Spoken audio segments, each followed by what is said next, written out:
3. Job chapter 38, God finally speaks. And let's just review what's brought us to this point, right? A quick review of Job. God and Satan are having a conversation, and God's bragging and says, hey, my servant Job doesn't condemn me. He loves me. He does all these good things. And Satan's like, of course, because you don't let anything bad happen to him. And God's like, all right, game on.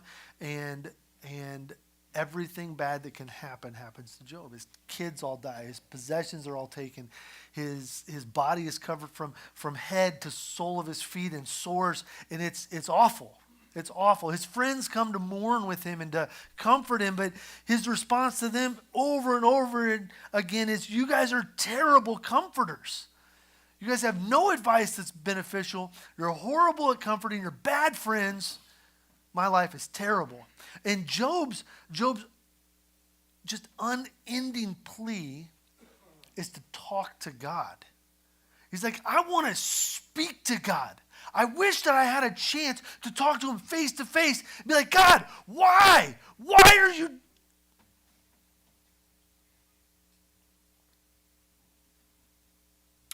Why are you unleashing your wrath on me? I didn't do anything to deserve this. Why? Do you ever feel like that? Do you ever feel like God's guns are just pointed at you and like life is just terrible and it goes from terrible to worse than that? That's where Job's at. He's like, I just want to talk to God. Let's look back and stay in 38, but in chapter 9, just a review of Job's thinking. In chapter 9, verse 2, he says, but how can a man be in the right before God if one wished to contend with him, one could not answer him once in 1,000 times? He, God, is wise in heart and mighty in strength. Who has hardened himself against him and succeeded? Job recognizes you can't come against God in an argument and win. It's not possible. It's not possible because of God's wisdom and his might. And his wisdom and his might are so unassailable for humans. And then a little bit later, Job says, if it is a contest of strength, behold, he is mighty. If it is a matter of justice, who can summon him? Though I am in the right, my own mouth would condemn me. Job is convinced that he's not wrong. Isn't that the argument that his friends make with him over and over and over again? Job, you're wrong. You sinned. You need to repent. You sinned. You need to repent. Job is convinced he's not wrong. He goes on to say, though I am blameless, he would prove me perverse. I am blameless. I regard not myself. I loathe my life. He's so disheartened. And then in chapter 10, Job is longing to speak to God. I will say to God, do not condemn me. Let me know why you contend against me. Have you ever been there where you're like, oh man, this guy really wronged me and I'm just going to, and like we start talking real big? Job's there, right? I would say to God's face, why do you do this? This is Job's posture. He's, chapter 13. But I would speak to the Almighty and I desire to argue my case with God. There's one thing that Job longs for, and that's a face-to-face encounter with God. That's what he wants. He's in so much pain, so much agony. He does not understand what is happening nor why. He can't make sense of any of it. So he just longs for this face-to-face encounter with God. And in chapter 38, God gives it to him. Then the Lord, verse 1 of chapter 38, then the Lord answered Job out of the whirlwind and said, who is it that darkens counsel by words without knowledge? Dress for action like a man. Come on, Job. You want to talk? Let's go. Dress for action like a man. Everything you can muster, all your strength, all your courage, all your wisdom, all your knowledge, bring it. And let's see what happens. God accepts Job's challenge. He accepts the conversation. Dress for action like a man. I will question you, and you make it known to me. God's like, you got questions for me? Well, let's see if you can answer mine first. Get ready. Prepare yourself the best way you know how. I mean, from the outside, this doesn't seem like a fair fight, does it? It's like Mike Tyson coming up to me and saying, come on, get your gloves on like a man. Let's go. And I'll be like, okay, right? Like, what the? He's going to kill me. But it's so much more of an expanse between Job and God. And that's what we're about to see. God's like, you think you can talk to me? Verse 4. God lays it out. Dressed like a man, I will question you, make it known to me. Verse 4, where were you when I laid the foundation of the earth? Tell me if you have understanding. Who determined its measurements? Surely you know. Or you stretched a line, or who stretched the line upon it? On what were its bases sunk, or who laid its cornerstone when the morning stars sang together and the sons of God shouted for joy? Job, answer me. Where were you when this happened? What's the answer? Nowhere. He wasn't even alive yet. He didn't exist. He didn't have the power to even be present when this act of God was accomplished. Answer me. Or who shut the sea with its doors? He goes on to, who gave limits to the waters? Do you know where they are? Do you know the limits of the waters? That's what the next section is. What about who commands the morning? In verse 12, have you commanded the morning since your days began? Job, is your job to wake up and tell the sun to rise? Is your job to bring on the warmth of the new day? Is that your job, Job? Do you do that? Not only do you do that, do you even understand how it works?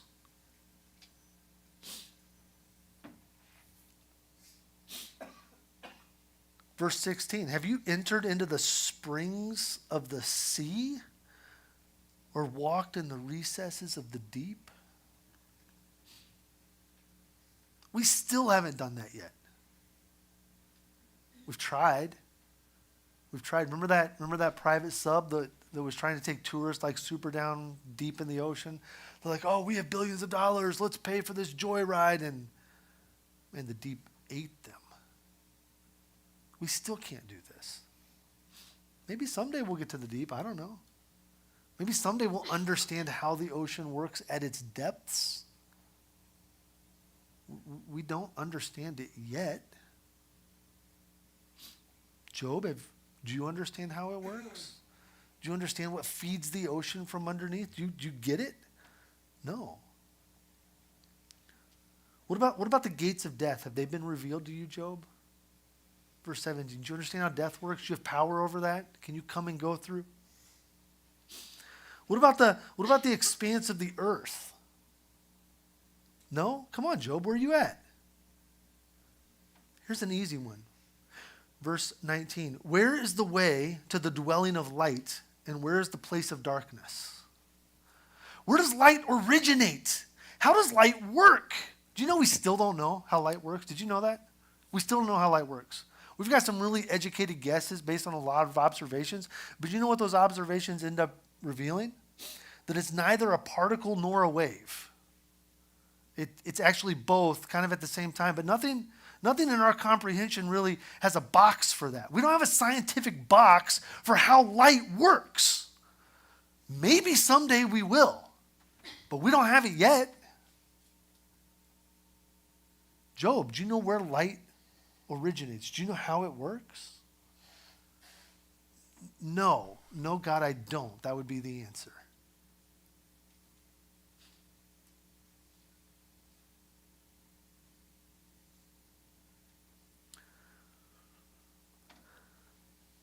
Where is the way to the dwelling of light, and where is the place of darkness, that you may take it to its territory, that you may discern the paths to its home?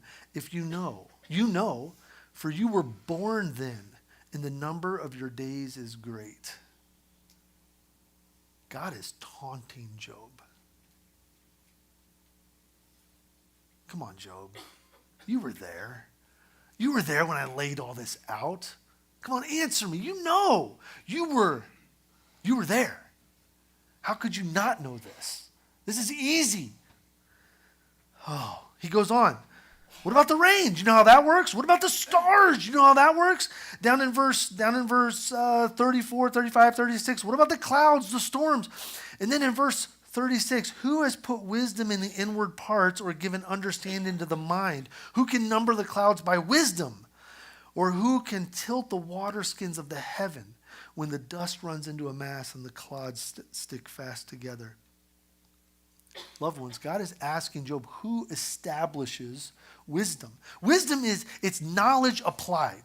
It's one thing for us to know something and know how something works. It's a completely different thing for us to be able to activate that knowledge and make it do something. Right? Right? I know kind of how my computer works. I know that if I hit the power button, it turns on. I know that if I move the mouse around, things happen. Man, if I think about like the microchips in there and the processors and how all that electricity responds to me, I have no idea how a computer works. Right? I don't have wisdom in that. Some people do. Some people do. They can apply their knowledge and they can make something happen. That's what God's asking Job. Can you do these things? Maybe you have an idea of how it works, but can you actually accomplish anything with your knowledge? And really what God's saying is, you don't have that much knowledge. Compared to me, your knowledge is nothing. And your wisdom is less. God doesn't lay up. He doesn't pull any punches. He goes on, can you hunt the prey for the lion or satisfy the appetite of the young lion? Who provides for the raven its prey? Who does that, Job? Who is it? Is it you?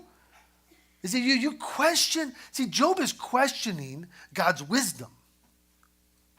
Surely God is not acting in wisdom. That's what Job's argument is. He just can't understand it. And so God's saying, okay, you think you understand wisdom. What about this? He goes through, in chapter 39, he goes through the natural order of wild animals. Do you know how all these things work? Some of these things we know now. But you know what we don't know? Oh, man, I love this. Are you ready for this? What we don't know is we don't know animal instinct. We don't understand it. It doesn't make any sense to our scientific brains. Do you know what evolutionists say about animal instinct? Are you ready for this? Here's the best answer.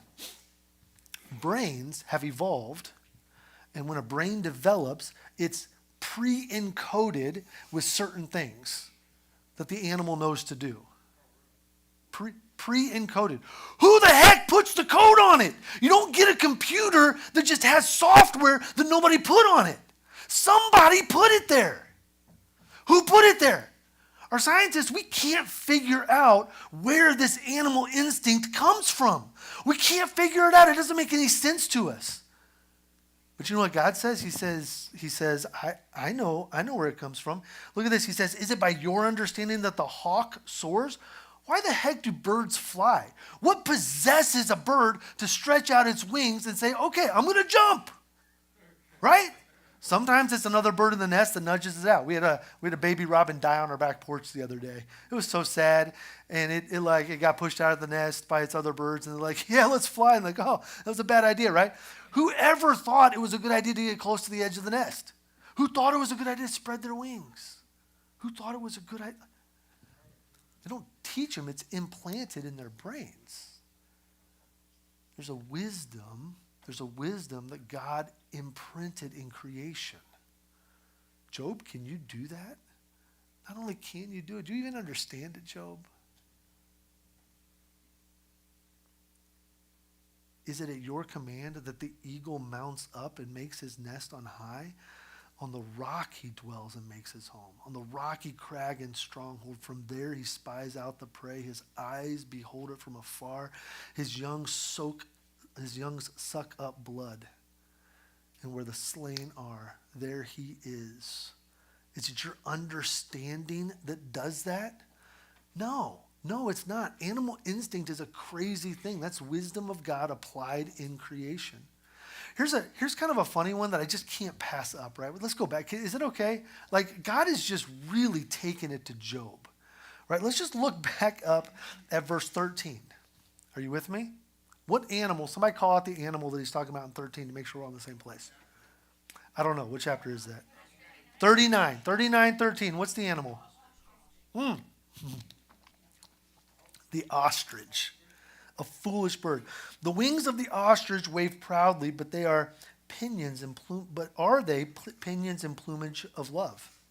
For she leaves her eggs to the earth and lets them be warmed on the ground, forgetting that a foot may crush them, and that the wild beast may trample them. She deals cruelly with her young as if they were not hers. Though her labor be in vain, yet she has no fear, because God has made her forget wisdom and has given her no share of understanding. The ostrich is a foolish animal. The eagle lays its eggs up in the high cracks in safety. The ostrich lays hers in the ground where anybody could walk on them and crush them. The ostrich is one of God's foolish creations. Look at what God says about the ostrich and compared to man. Verse 17, because God has made her forget wisdom and given her no share in understanding. Verse 18, when she rouses herself to flee, she laughs at the horse and its rider. Even though she's foolish, she mocks you, Job. She mocks you. You can't catch her. She's way too fast. Even a foolish expression of creation mocks you. Job, your wisdom is so small. It holds no water. That's God's argument. Chapter 40, verse 1.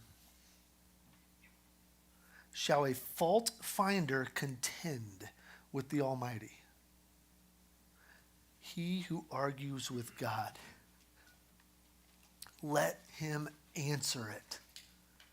Speak, Job, speak. Show me your wisdom. I've given you the test. I've given you the question. Now stand up and answer me like a man. Be girded for battle. Be girded for confrontation. Like a man, stand up and answer. Job has been longing for this. For weeks, for months.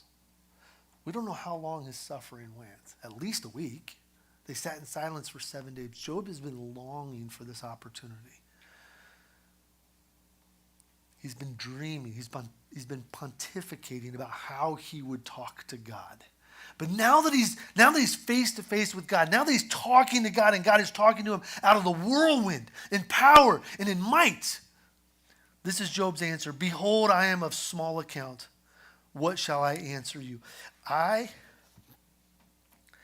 lay my hand on my mouth. I have spoken once and I will not answer. Twice, but I will proceed no further. Loved ones, I am humbled. This is our first blank. I am humbled by God's wisdom. God's wisdom, the majestic display of God's wisdom, should have an humbling effect on us. It should humble us. As we see God's wisdom applied in creation, it should humble us. As we see God's wisdom played out in our lives, it should humble us. It shouldn't make us arrogant. It shouldn't make us angry. It should humble us.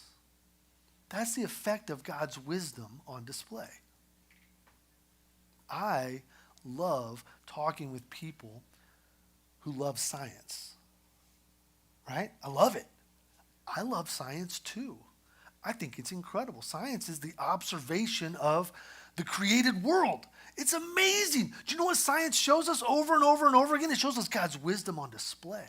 The instincts of the animals, the way that the ocean comes and goes and stops and it relates to the moon, the way the stars operate in such mathematical precision.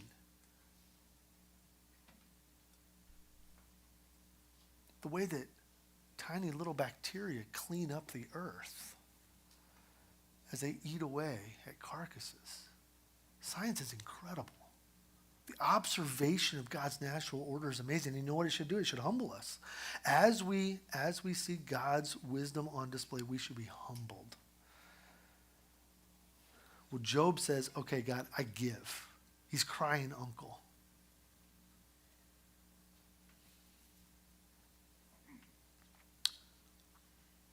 But verse 6 of chapter 40, then the Lord answered Job out of the whirlwind and said, dress for action like a man. I will question you and you will make it known to me.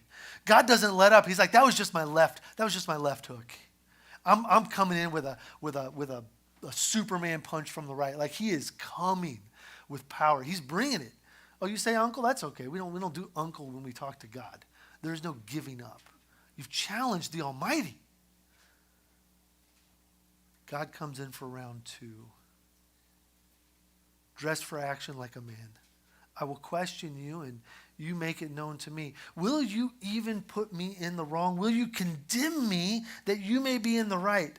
Have you an arm like God? Can you thunder with a voice like his? Adorn yourself with majesty and dignity. Clothe yourself with glory and splendor. Pour out the overflowings of your anger and look on everyone who's proud and abase him. Dress for battle. Dress for the occasion. But don't just dress the way you dress. Clothe yourself in splendor, in majesty. Rise to the occasion, Job. You are just a man, but you are talking to the Almighty. Dress like it. Prepare for it. Answer me. Verse 12, God lays out the next condition. The first one was, I'm going to give you some questions and answer me. Now, that was God talking about wisdom. Now God's going to talk about strength and power and might. He's going to say, okay, you think you understand stuff. We all know you don't. What about strength? Maybe you're one of those jocks, right? Maybe you're just the muscle. Maybe you're just the muscle on the thieving team or whatever, right? You got the guy the mastermind that's kind of the geeky nerd that plans the heist in all the heist movies, right? You got him. And he's always got some idiot muscle guy that's really strong and can punch through a mountain, but he's like, oh, I don't know what to do, but okay, I'll do whatever you say, right? You know what I'm talking about? Maybe that's Job. Maybe you just have strength. So God challenges his strength. And look what he says. He says, look on verse 12. Look on everyone who is proud and bring him low. And tread down the wicked where they stand. Hide them all in the dust together. Bind their faces in the world below. Then will I also acknowledge you that your right hand can save you.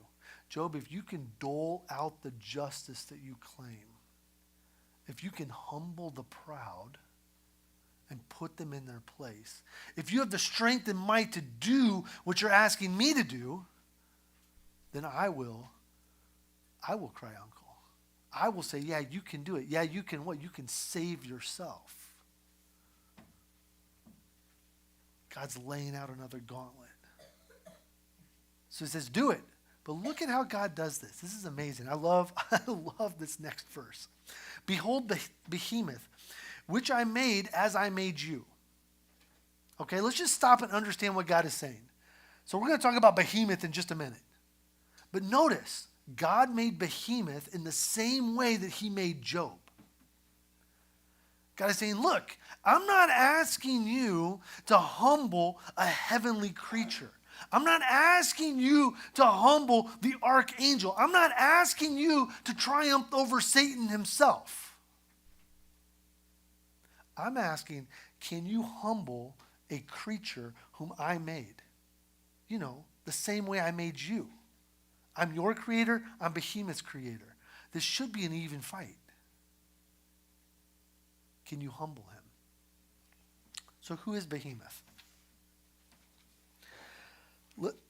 Can we just walk through the description of who Behemoth is and see what makes sense?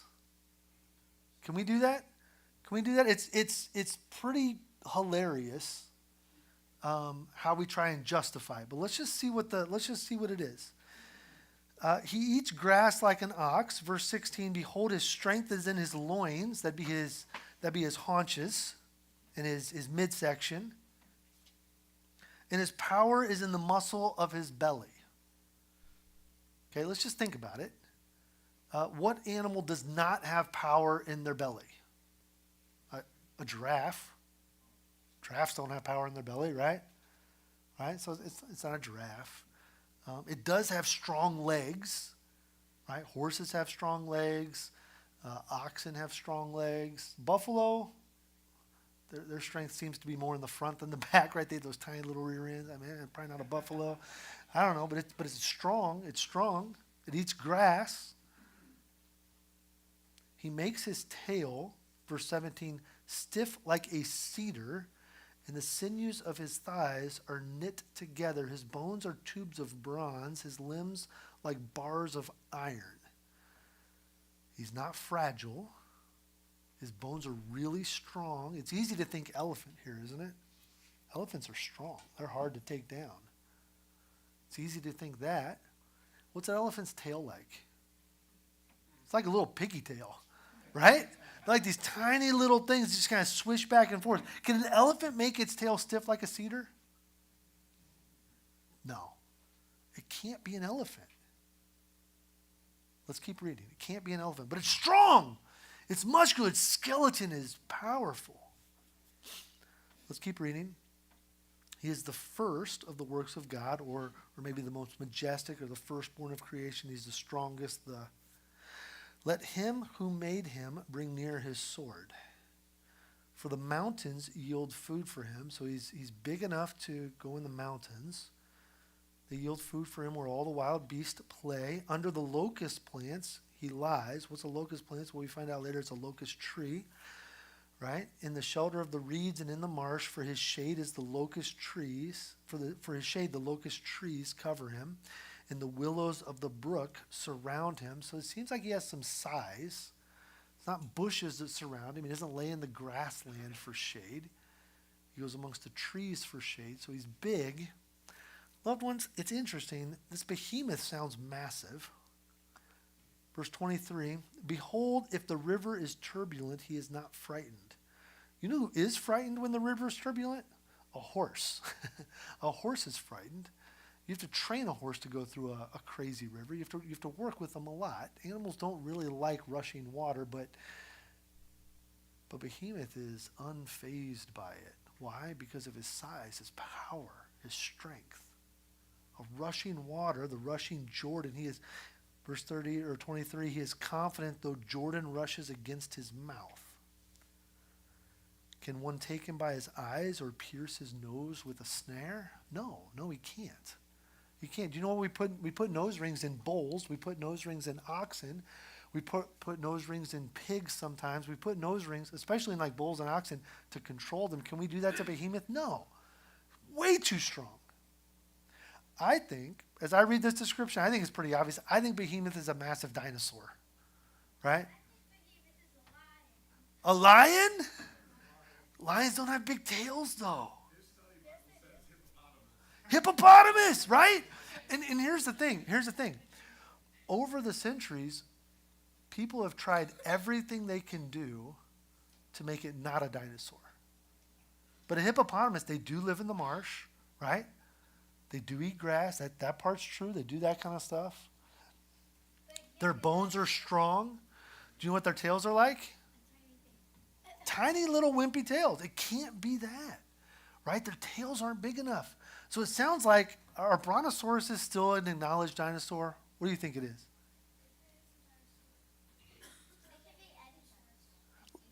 Oh, which one? Ankylosaurus. Is that like one with the big long neck and the big tail? Oh, what's the Ankylosaurus?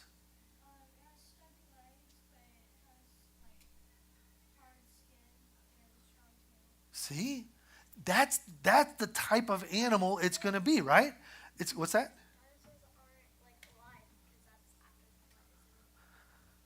Dinosaurs aren't alive because it's after the flood. Maybe. It seems like when we look at the flood account, it seems like Noah took two of every animal, which means, so this is like a major rabbit. This is a major rabbit trail. That's a good question. We'll talk about the flood in just a second. Because that's the right question. That was a timeline question. Did it happen yet? Had it happened before or after Job, right? So we think the flood happened before Job. And whenever Noah took all the animals on the ark, he took 2 of every animal, which would have included dinosaurs. Right? And so Job would have been familiar with dinosaurs, so it's totally possible. You know what, though? If you want to talk about dinosaurs, I will talk about dinosaurs all afternoon. I can't do any more than a sermon about dinosaurs. But kids, we can talk dinosaurs all afternoon. I love them. I think they're cool. It actually gets crazier. Okay? That was chapter 40. Let's keep going in chapter 41. So God is like, Job, can you control this massive animal that I created in the same way I created you? And the obvious answer is no. No, Job can't control this massive animal that eats grass. It seems like, loved ones, it's a peaceful animal. It's not a violent animal. Job just doesn't have the strength. He doesn't have the power. His right arm is not strong enough. 41 verse 1, can you draw out Leviathan with a fish hook? What? All right, let's just observe who Leviathan is. Leviathan is an animal that seems to be in the water, right? Well, you don't use a fish hook on land animals. That's weird. And there's other clues that make us think he's a water creature. So let's just see. Or press down his tongue with a cord. Can you put a rope in his nose or pierce his jaw with a hook? Will he make many pleas with you? Will he speak to you soft words?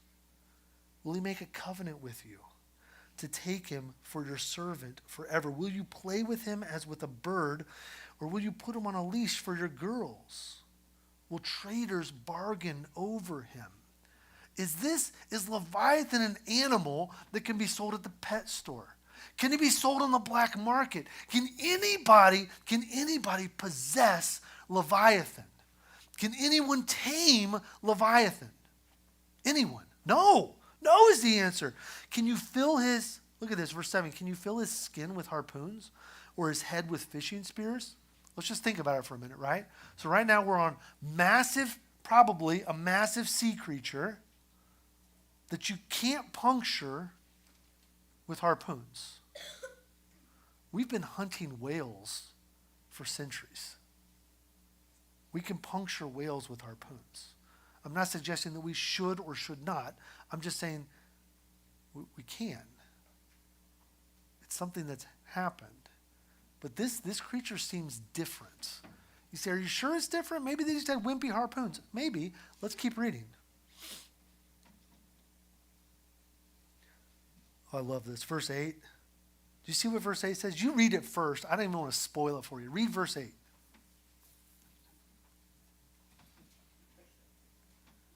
Right?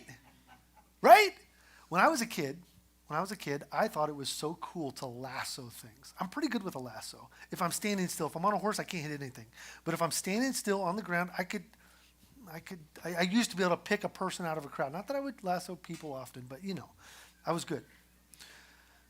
And we had this calf that was crazy. And I was like, Dad, let's lasso it. He's like, okay, maybe. And my dad's just kind of going along for the ride. I'm 17 or so, 18, 19. I don't know how old I am. I'm old enough to be stupid. And we lasso this calf. Why? Because I can. I've got the strength to do it. I've got the skill to do it. This verse takes me back to that. Lay your hands on him. Remember the battle. You will not do it again. I have never lassoed a calf that size since that day.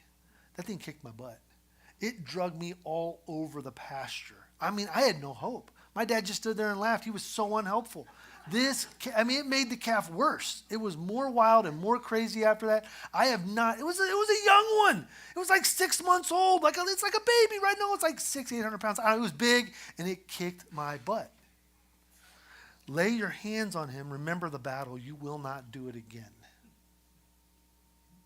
Loved ones, I've considered roping calves since then. I've thought about it.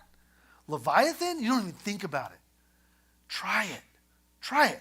Touch him. Pet him on his head. See what happens. That's what God's saying. Behold, Behold, the hope of a man is false. He is laid low even at the sight of him. No one is so fierce that he dares stir him up. Who then is he who can stand before me? Who is first given to me that I should repay him? Whatever is under the whole heaven is mine. Job, the sight of Leviathan melts the bravest men's hearts. The sight of him. Not the battle, not the roar, not the flashing of his teeth, we could keep reading about Leviathan. You know what else it says about Leviathan? It says his back is made of rows of shields, shut up closely as with a seal, verse 15. Verse 16, one is so near to another that no air can pass between them. They are joined one to another. They are clasped each one to another that they cannot be separated. His sneezings, what does verse 19 say? Verse 18, his sneezings flash forth light. What? His eyes are like the eyelids of the dawn. Out of his mouth goes what? Flaming torches. Leviathan is a fiercely, ferociously scary beast. Ferociously scary. The thought of him melts you. Sounds a lot like a dragon, doesn't it? You know, it's interesting as we study ancient cultures. Do you know what every ancient culture has in common? They all talk about dragons. Is this the animal they thought was a hippo? No, that was Behemoth. I know, right? A hippo wouldn't breathe fire, would it? This one, they don't even talk about this one. Every ancient culture has dragons in it. I can't wait to get to heaven and be like, all right, God. Like, it seems like a fantasy world, but this really seems like a fire-breathing dragon. Whatever it is, it was fierce and it was terrifying. And Job knew that he had no strength to overcome it. No one is so fierce, verse 10, that he dares to stir him up. Who then can stand before me? God says, this is just one of my creations. I have power over my creations. Do you? No, Job, you don't. If you can't even face Leviathan, how could you hope to stand before me? If Leviathan causes fear in your heart, how much more should I cause fear in your hearts? No one can stand before him. How could you even think that you could stand before me? At the end, look at this. This is what it says about Leviathan at the very end. He sees everything that is high. He is king over all the sons of pride. What was God's challenge to Job at the beginning of this section? It was, can you humble the proud? Well, Leviathan's their king. No, you can't humble the proud, Job. You're weak. You're frail. You're scared. God's not making fun of Job. He's pointing out that when faced with such majesty, that's an appropriate response. Let's see how Job responds. Chapter 42. Then Job answered the Lord and said, I know that you can do all things, and that no purpose of yours can be thwarted. Who is this that hides counsel without knowledge? Therefore I have uttered what I did not understand, things too wonderful for me, which I did not know. Job's admitting, he's like, hey, I thought I was talking okay. I thought I was a fool. I was way out of line. And then he quotes something that he said. He said, hear and I will speak. I will question you and you make it known to me, right? That was Job's plea the whole time. Verse 5, I had heard of you by the hearing of the ear.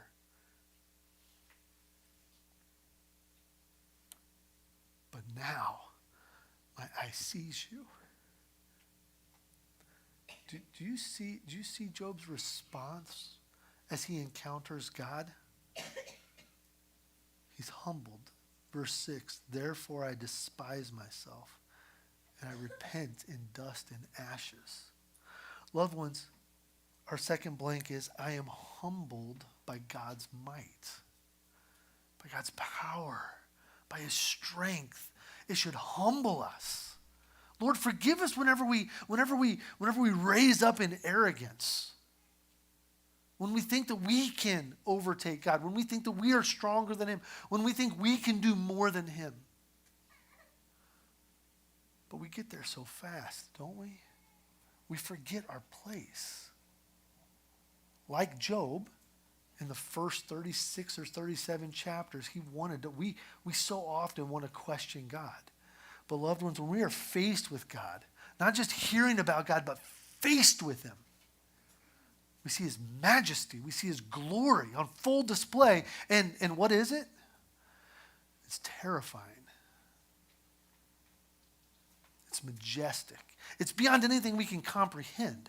The vast difference between us and God is so immense.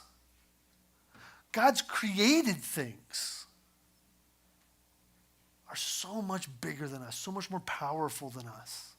The wisdom God embeds in creation, the wisdom that God uses to interact with the world and to interact with us, it's so far beyond anything we could even comprehend, let alone apply. God's wisdom and his power, his might, they're so much greater than us. And yet,